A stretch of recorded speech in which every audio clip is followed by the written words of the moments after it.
was driving home from work one night, around 11 p.m. I had just finished a long shift at a hospital, and I was exhausted.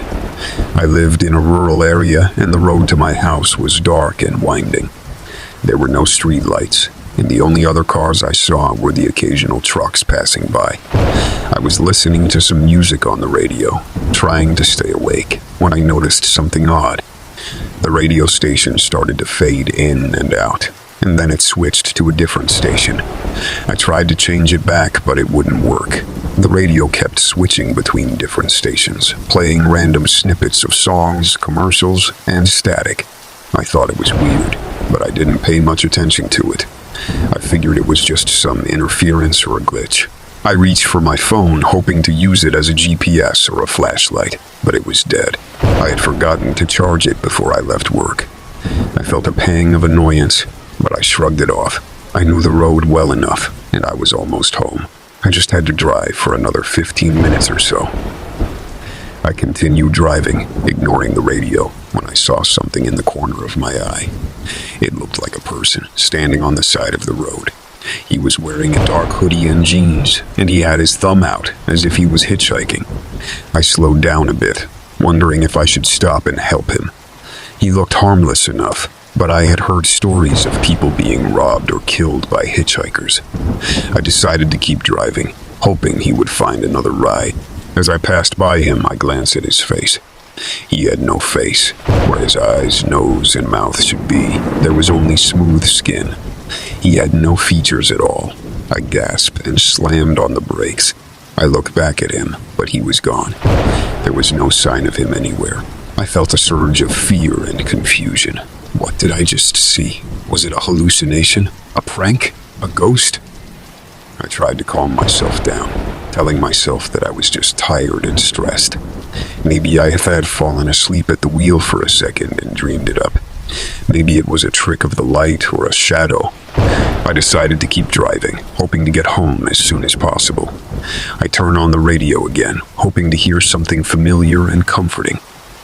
But instead of music or news, I heard a voice that sounded like him. The voice said, "Hello there." I screamed and swerved off the road.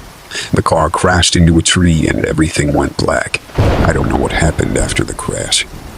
I woke up in a hospital bed with bandages and bruises all over my body. The doctors told me that I had a concussion, a broken arm, and some internal injuries. They said I was lucky to be alive. They also told me that they found no trace of the hitchhiker. They said he must have run away after the crash, or maybe he was never there in the first place. They said it was possible that I had a psychotic episode, or a severe case of pareidolia, which is when you see faces where there are none. They said they checked the radio station that I was listening to, and they found nothing unusual.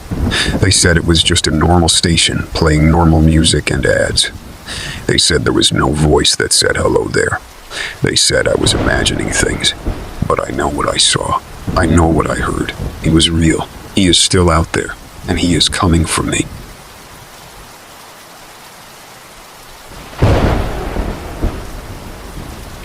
It was well past midnight when I finally left my friend's house after a late night of video games and hanging out.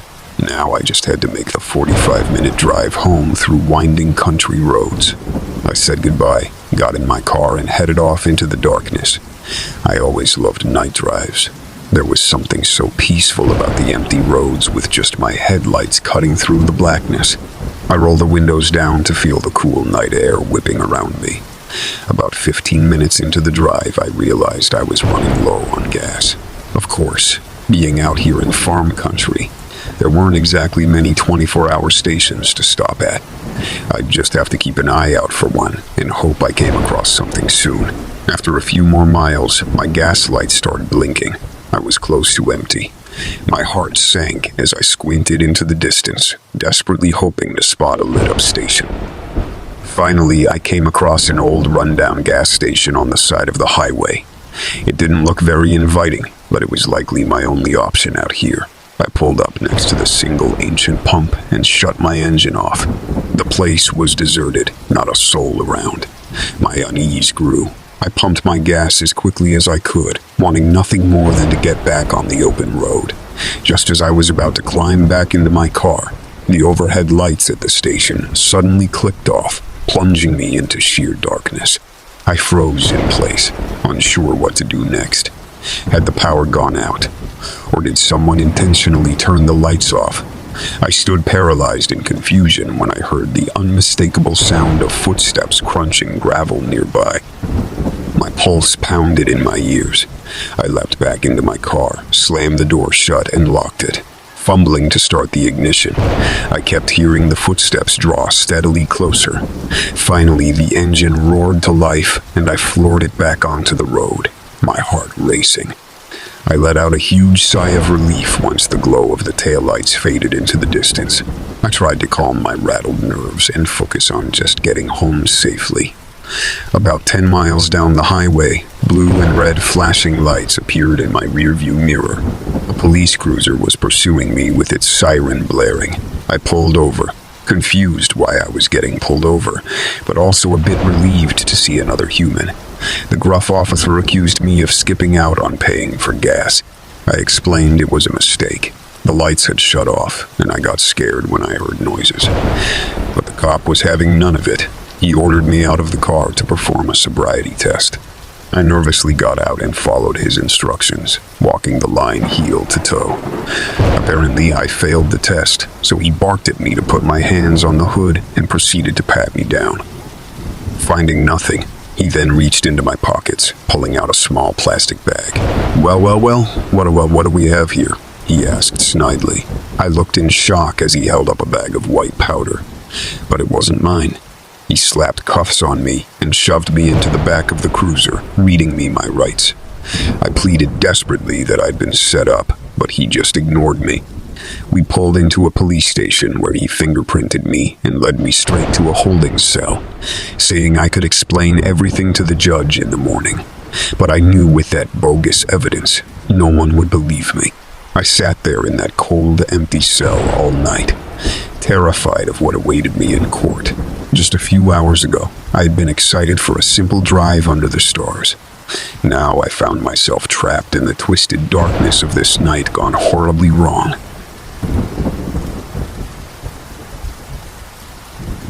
I was driving home from a late-night shift at the diner around 3 a.m. I had just finished serving the last customer, and I was looking forward to getting some sleep. I lived in a small town, and the road to my house was lonely and dark. There were no streetlights, and the only other cars I saw were the occasional police patrol or drunk driver. I was listening to some music on the radio, trying to stay alert, when I noticed something odd. The car behind me was following me too closely. It was a red pickup truck with a dent on the side and a loud muffler.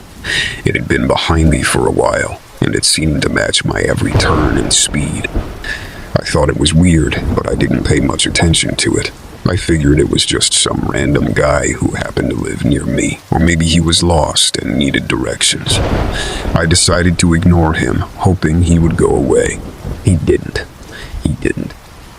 He kept following me, getting closer and closer. He started to flash his high beams at me and honk his horn. He tried to pass me, but there was no room. He tried to bump me, but I swerved away. He was harassing me. He was stalking me. I started to panic and wondered who he was and what he wanted. I didn't know him, or at least I didn't think I did. I didn't have any enemies or rivals that I knew of. I didn't owe anyone money or favors. I didn't have any secrets or scandals that could expose me. I was just a normal girl, living a normal life.